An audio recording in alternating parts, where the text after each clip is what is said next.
Good morning to all of you. First of all, let me welcome all our foreign colleagues to Sri Lanka. So welcome to Sri Lanka, of course, all the time. And then let me thank the organizers for inviting me to chair this important session on building synergies and interlinkages between climate actions and SDGs. So, I mean, we have lost. I think we are running about 1 hour short of our schedule, but it's all right. 1.5 hours schedule. So let me first of all tell you a few words. I mean, it's really building some momentum for this particular session on building synergies and interlinkages between climate change and SDGs. So the first question that we have is why we talk on building synergies and interlinkages between climate action and SDGs. Of course, we are policymakers. Of course, we have interest in academics as well, but we basically are policymakers. Finally, if we just make academic contributions and not go into the policy making, not go into the actions, it's a waste, right? Now, for example, we had I'll tell you. I mean, the academic exercises sometimes are not really serving. Whether it is serving to the real cause is again a question sometimes. Now, for example, we had a particular report on Vision 2030 in the last month or 1 month back, right? And it was said to be compiled by a group of experts, And it says Vision 2030 only in the front page. If you go inside, there's nothing on vision. So this is the kind of situation that we have. But this is not what should be there, right? So when we talk about building synergies and interlinkages between climate action and SDGs, there should be some action orientation as well in addition to the theoretical aspect, right? So theory is there not to talk, theory is there to apply. So this is what we believe and this is what we work. Even SDGs, I tell you, the action program that we are bringing, we are not talking on SDGs, we are going to action. Right? This is how we are talking about. The first question is why we talk about building synergies and interlinkages between the climate and SDGs. Climate action is a part of SDGs, is one of the goals of SDGs, one of the 17 goals, climate action. So then why should we be talking about the building synergies and interlinkages between climate change and SDGs, right? But you can see the Paris Agreement is a separate instrument. So it provides us the legal framework to work on. I mean, the legal framework to move ahead, right? And then we cannot really forget the past. If you look at the past, I think you all know that where all these agendas emerged, originated. They were originated in 1992 in the same conference on the environment or Earth Summit, or the World Conference on Environment and Development. That is where we got this Agenda 21. And then this is where we got the UN FCC. This is where we got the Biodiversity Convention. This is where we got the CCD, right? So these are all going in the same direction, and they all originated at the same place. So Agenda 21. This is a part of that is the climate change convention. So this is the practical part, and the NDCs and SDGs. I think as professionals we should teach this to others as well. We will tell them that the people think the SDGs is the next phase of MDGs, which is completely wrong. Right? Completely wrong, right? So this is the Agenda 21. We are implementing in phases. In the first phase, we had the MDGs for the developing countries. The second phase, we are having SDGs in the next 15 years. In the next 15 years, there's another instrument will be coming. Anyway, our discussion today is SDGs and climate change.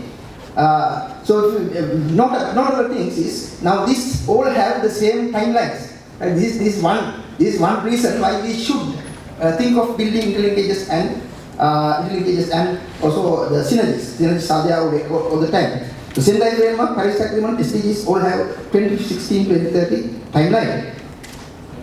And the SDGs, I like to draw your attention to the second thing of the climate change. You know, the SDGs are universal, it's applicable to all countries, not only the developing countries. And then it's integrated and transformation oriented.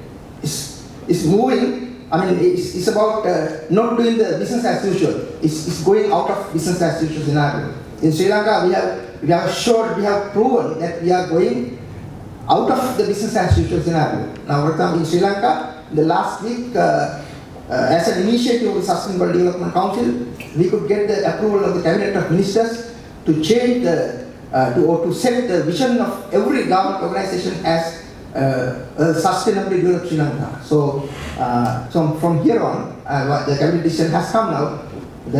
All ministries will have the same vision as a sustainably developed Sri Lanka, right? And then we are going for the whole of government approach. So we were going on in compartmentalized approach. As sectors in different ministries. Sometimes the different ministries are working against the other ministries, other departments. The government organizations are suing each other. So it was the situation we had. Now we have changed. We are now changing to whole of government approach. This is the going business as usual. The most important part is the integrated. Success integrated. So that means SDGs. All these SDGs are integrated.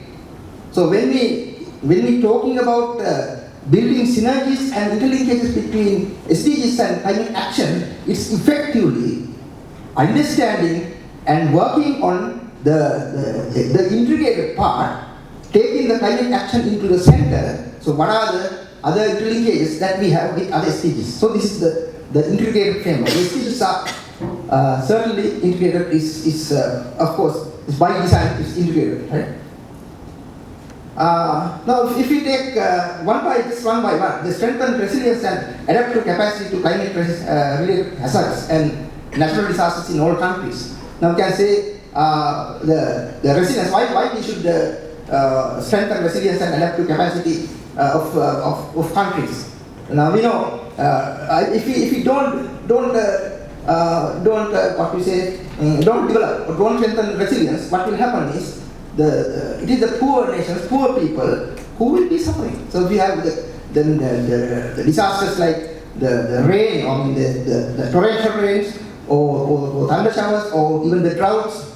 It is the poor who will be suffered most. So it will affect the goal one, our goal one, the no poverty. And then so if our crops are destroyed, then it will affect the goal two, the zero hunger, right? And then what will happen if you don't have the correct, or if you don't have the food, right? Then what will happen is the SDG 3, the quality health. And these all are connected. And the water will anyway be, whether it is rain or whether it is drought, the water will be affected, right? Now in countries like Sri Lanka, so we are producing a lot of electricity with water, with hydropower. What will happen to our electricity generation? SDG 7, that's a relationship, right? That's a relationship. So the resilience, of course, the countries like us, of course, you have the knowledge on it. Countries like Sri Lanka, we are not emitting much of carbon dioxide into the atmosphere. So the mitigation part that we can do is, we should do even, is not very high. We are talking about NDCs, so we have committed some NDCs. So if we can reduce at least some amount, that is, of course, obviously contributing factor, and it's really showing our commitment to the world that we are committed. But the adaptive part is really very important because we have a poor population. Sri Lanka, even though we are now upper middle income country, we have just entered the upper middle income country, but we have a large population, hovering around the lower income level. And then integrate the climate change measures into national policies and strategies and planning. Of course, in the SDGs and climate change and even Sendai framework, in all these things, we can implement only if we integrate these SDGs, climate change, Sendai framework into the national plans. So this is what we are doing. So in that sense, the climate change, of course, who causes climate change? For example, the energy sector or the industry sector. If you don't integrate into that, you can't achieve. So this is why SDGs, the industry and the power plant, energy, they are all a part of SDGs. SDGs cover the whole spectrum of activities. So in that sense, the integrating climate change is certainly, we need to identify the interlinkages, because we have to achieve these things together. This is how we think. Of course, we will give you the opportunity to give your opinion so that we can learn together, right? And then improve education, awareness, raising human and institutional capacity on climate change, mitigation, adaptation, impact reduction, and early warning. So this is again So if you don't do this, what will happen is it will reduce our capacity, the affect our capacity to achieve other SDGs. So this is how these are interrelated, and so we have to identify, we have to understand that. And how we can do it, we say the means of implementation. 13 and 13b, the means of implementation, implement the commitment under developed country parties to NDCs. This is basically the partnerships, and promote the mechanism for raising capacity for effective climate change planning management. This is again through the partnerships, right? These partnerships. So partnerships is again another very important goal in SDGs. So you can see the interlinkages, and then the interrelationships, they are all there. They are all there. We have to identify the synergies, interlinkages, they are all there. We have to work on them. That is what, as policymakers, we see. So you can see, if you look at this SDGs, SDG framework, they are all related. I told you the SDG 13 and 14, 15, 7, all these are interrelated, right? So this is my very brief note on this, just to arouse thoughts on this one. So with this one, let me finish, and then let me start the next one.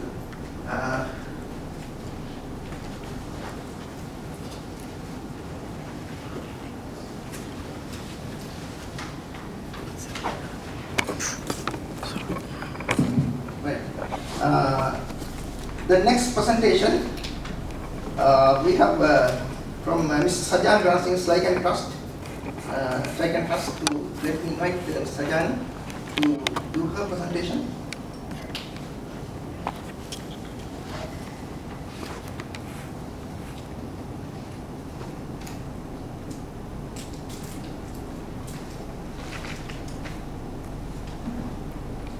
Good morning to everyone once again.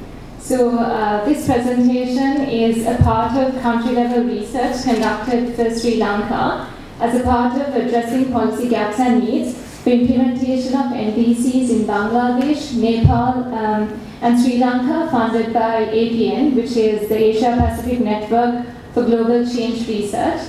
So since the project is mainly based on nationally determined contributions, this presentation also mainly focuses on synergies between Sri Lanka's nationally determined contributions and sustainable development goals. So Sri Lanka's NDCs and NAPs have 14 key sectors. There are 5 for mitigation and 9 for adaptation. So when we actually look at NDCs of Sri Lanka as well as the 17 sustainable development goals and the targets, we do see certain overlaps and links between NDCs and sustainable development goals. So to give a few examples, when it comes to SDG 1, no poverty, there's cross-cutting across all sectors as a resilience building element because it includes components related to livelihoods, reduction of climate risks which protect communities' economic standard. So when you look at SDG 2, which is zero hunger, we see that when it comes to the targets listed out in under the SDG 2, has certain overlaps with regard to NDC. Under food security, the agriculture sector. So similarly, when it comes to SDG 3, the targets overlap with NDCs under the health sector, loss and damage sector. In terms of SDG 4, quality education, again it's actually cross-cutting across sectors because in most of the NDCs there are indirect links to other sectors linked to capacity building and awareness creation, interlinked with sectors such as loss and damage where the disasters impact access to education, preventing quality education from being offered. So generally equality again is cross-cutting across sectors, but it does need more clarity on application.